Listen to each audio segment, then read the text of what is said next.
તળાજામાં દાંડો વિસ્તારમાં પાણીમાં ડૂબી જતા બે સગા ભાઈ બહેનના મોતથી પંથકમાં અરેરાટી।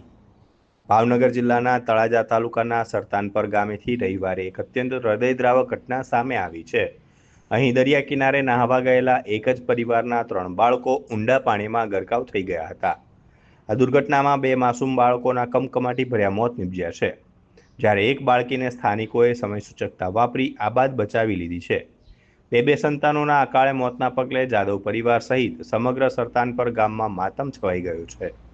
પ્રાપ્ત વિગતો અનુસાર બપોરના આશરે 12 વાગ્યાની આસપાસ જાદવ પરિવારના 3 માસૂમ બાળકો ગામના દાંડો નામના વિસ્તાર પાસે દરિયા કિનારે ગયા હતા।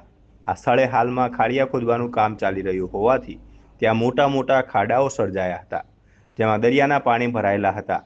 આ પાણી ભરાયેલા ખાડિયામાં 3 માસૂમ બાળકો નહાવા માટે ઉતર્યા હતા, પરંતુ પાણીનો અંદાજ ન આવતા 3 બાળકો અચાનક ઊંડા પાણીમાં ડૂબવા લાગ્યા હતા અને બૂમાબૂમ કરી મૂકી હતી। બાળકોની ચીચિયારીઓ સાંભળીને આસપાસના સ્થાનિક લોકો તાત્કાલિક મદદ માટે દોડી આવ્યા હતા અને 3ને પાણીમાંથી બહાર કાઢ્યા હતા।